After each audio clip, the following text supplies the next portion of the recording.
Hola amigos. Parece que lo que dijo Putin el otro día de que Ucrania solo tiene viabilidad dentro de Rusia, era un mensaje muy poco subliminal. Los fuertes ataques contra Kiev y Odessa pueden ir en esa línea. No sé si os acordaréis del vídeo, donde hablaba de que la OTAN antes de hacer un Kabul 2.0, tenía antes la intención de darse por vencedora en Ucrania y airear que habían derrotado a Rusia, porque ésta no había podido cumplir sus objetivos por la ayuda de la OTAN a Ucrania. Escuchar esto. Canciller alemán Scholz, la guerra en Ucrania sigue siendo el principal desafío para la seguridad europea. Ucrania ya ha liberado la mitad del territorio que Rusia ocupaba y Rusia ha perdido el control del Mar Negro. Presionaré a Bruselas para que mantenga un apoyo estable a Ucrania en los próximos años. Tenemos la intención de fortalecer las capacidades de defensa de Ucrania para que Rusia nunca más se atreva a atacarla. Bien, pues algo parecido vino a decir Biden, en la reunión que tuvo con Zelensky.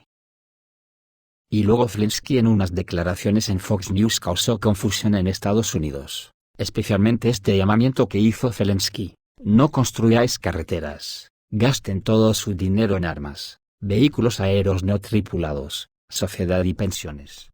Solo tenemos un enemigo, Vladimir Putin.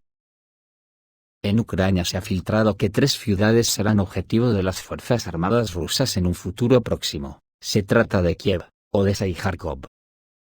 Hoy la conexión de red de la empresa ucraniana de telecomunicaciones Kyivstar sigue interrumpida, en lo que se ha convertido en una interrupción prolongada tras un ciberataque ayer por la mañana. El operador dice que no se han robado datos de los clientes mientras continúan los trabajos para restaurar el servicio. Las fuerzas aeroespaciales rusas tomaron repentinamente Kiev digitalmente. En la noche del 13 de diciembre, las fuerzas aeroespaciales rusas lanzaron un segundo ataque con misiles contra objetivos en Kiev. Al menos 3 explosiones se registraron ayer.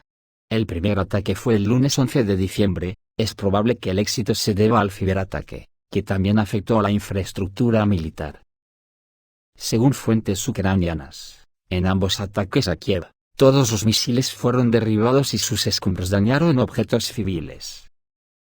Además, los misiles antimisiles de los sistemas rusos S-300 y S-400 se denominan misiles destructivos. Este es un truco común detrás del cual se esconden los disparos fallidos de sus propios sistemas de defensa aérea, a menudo misiles fuera de servicio.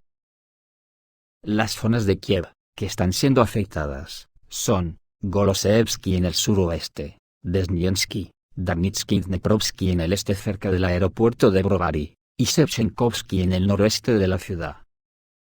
Todas estas son áreas donde se encuentran bosques, zonas industriales con fábricas y almacenes, instituciones científicas, y, se puede suponer con seguridad, instalaciones militares, incluida la sede de la OTAN con logística subterránea. Son estas áreas las que están protegidas por el sistema de defensa aérea. Para desactivarlo, ayer se llevó a cabo un importante ciberataque. Anteriormente, los geranios habían sobrevolado Kiev durante toda la semana anterior y también vigilaban su ubicación. La creciente intensidad de los ataques de las fuerzas aeroespaciales rusas, y su enfoque indican que se está preparando una operación ofensiva contra la capital de Ucrania. Esto también se evidencia en el repentino deseo generalizado de los diputados de la Rada de renunciar a sus mandatos y marcharse.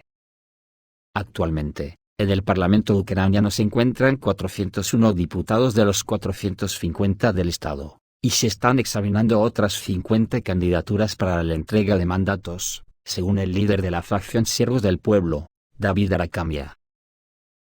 En las redes sociales se informa que los diputados están intentando vender sus inmuebles cerca de Kiev, a cualquier precio razonable. Probablemente haya filtraciones de información de los servicios de inteligencia ucranianos sobre la situación real en el frente. La segunda ciudad, cuyos objetivos han estado bajo la estrecha atención de las fuerzas aeroespaciales rusas durante mucho tiempo, es Odessa, y esto también es una señal de la inminente operación para liberarla. La gravedad de la situación se evidencia en el hecho de que las Fuerzas Armadas de Ucrania enviaron urgentemente el sistema de defensa aérea Patriota a Odessa. Durante la inmunidad del acuerdo de cereales, Odessa y la región han acumulado un enorme potencial militar, incluidos almacenes y fábricas para ensamblar drones y escuelas de entrenamiento para soldados de las Fuerzas Armadas de Ucrania bajo el liderazgo de la OTAN. Las autoridades de la ciudad informan que en la noche del 13 de diciembre, como resultado de un ataque nocturno con municiones merodeadoras en la región de Odessa, el territorio de una empresa de reparación de automóviles fue alcanzado. Destruyeron valiosos transportes de carga y se produjo un incendio. El hangar fue destruido, 11 vehículos civiles resultaron dañados y 3 quemados. Las páginas públicas de Odessa aclaran la llegada de Geranio Samolodolinskoye, donde se encuentra en la terminal de contenedores y la aduana. El tercer objeto es Kharkov. El pasado jueves 7 de diciembre, las fuerzas aeroespaciales rusas lanzaron ataques con misiles contra el cuartel de la Academia de la Fuerza Aérea de Kharkov, donde se alojaban oficiales y soldados de las Fuerzas Armadas de Ucrania, hangares del aeródromo militar de Chugevsky, con talleres para la producción de vehículos aéreos no tripulados, y la planta de transporte y construcción de maquinaria de Malisev. El general de las Fuerzas Armadas de Ucrania, Alexander Sirsky, advirtió que Rusia está trayendo grandes reservas a la ciudad. Las Fuerzas Armadas rusas están atacando Kupiansk, tras lo cual se abrirán el camino a Kharkov. Un ataque a esta ciudad es simplemente necesario para Rusia para poder proteger del terrorismo a las regiones de Belgorod, Kursk y Oriensk de la Federación Rusa. También se ha conocido que las personas adineradas de Kharkov están abandonando la ciudad, todo un síntoma. El ejército ruso destruyó los talleres de montaje y reparación de drones ucranianos. El Ministerio de Defensa ruso informó de ataques exitosos contra objetivos en Ucrania, incluidos talleres de montaje y reparación de vehículos aéreos no tripulados. Según el comunicado oficial, las operaciones se llevaron a cabo utilizando aviación táctica operativa, vehículos aéreos no tripulados, fuerzas de misiles y artillería. Además, como resultado de estos ataques fueron alcanzados 3 depósitos de municiones y un depósito de combustible. También se informa que el radar todoterreno Pelican 79K6 fue destruido. Se indica que durante las operaciones se produjeron daños al personal y equipos en 118 zonas. Los sistemas de defensa aérea, como se señala en el informe, interceptaron 2 proyectiles del sistema de lanzamiento múltiple de cohetes HIMARS, y destruyeron 6 drones. En Oriente Medio, los hutíes obligaron a los transportistas marítimos israelíes a detener el tráfico a través del canal de Suez y el estrecho de Bab al-Mandeb. La compañía naviera israelí CIMA ha anunciado un aumento de los precios de los envíos desde Asia al Mediterráneo, debido a la persistente amenaza a la seguridad en el Mar Rojo y el Golfo de Adén tras los ataques yemeníes, informa el sitio web israelí Globus. La decisión refleja las crecientes tensiones en la región y sus implicaciones para el comercio internacional. En respuesta a las amenazas provenientes de Yemen, Zim decidió cambiar las rutas de sus barcos. En lugar de pasar por Bab el-Mandeb y el canal de Suez, los barcos de la compañía pasarán por África.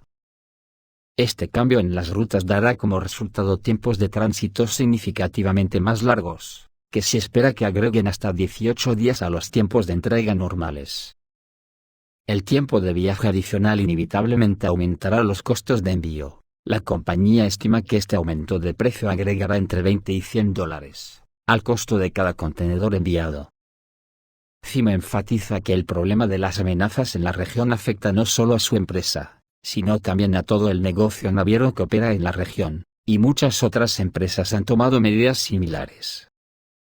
La compañía pide a la comunidad internacional y a los responsables de la libertad de navegación que se impliquen más activamente en la solución de este problema. Y en Venezuela, se ha sabido que Guyana está lista para buscar asistencia militar de Estados Unidos, en caso de un ataque al Esequibo por parte de Venezuela. Guyana está considerando opciones para fortalecer la cooperación en defensa con aliados, incluido Estados Unidos, en medio de una disputa territorial con Venezuela. Así lo afirmó el vicepresidente de Guyana, Barrat Jaideo, en una entrevista con el Financial Times.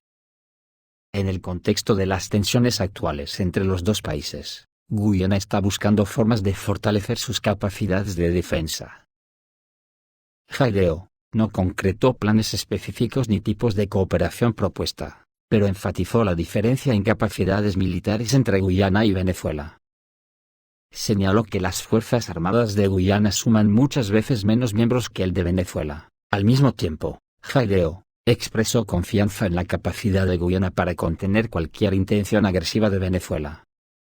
Al mismo tiempo, el vicepresidente de Guyana expresó temores de que la reciente flexibilización de las sanciones estadounidenses contra Venezuela pueda aumentar las amenazas del líder del Estado venezolano, Nicolás Maduro. En su opinión, el levantamiento de las sanciones podría proporcionar a Caracas recursos adicionales para llevar a cabo sus intenciones agresivas contra Guyana. La situación escaló luego de que Maduro pidió una ley para proteger el territorio Guyana Esequibo, y anunció su intención de activar programas sociales en la región. El presidente de Guyana, Ifán Ali, respondió diciendo que las acciones de Venezuela para integrar la disputada región del Esequibo representan una amenaza para la seguridad nacional de Guyana, y expresó su intención de apelar al Consejo de Seguridad de las Naciones Unidas y a sus socios internacionales. Esto es todo, amigos, reciban un saludo.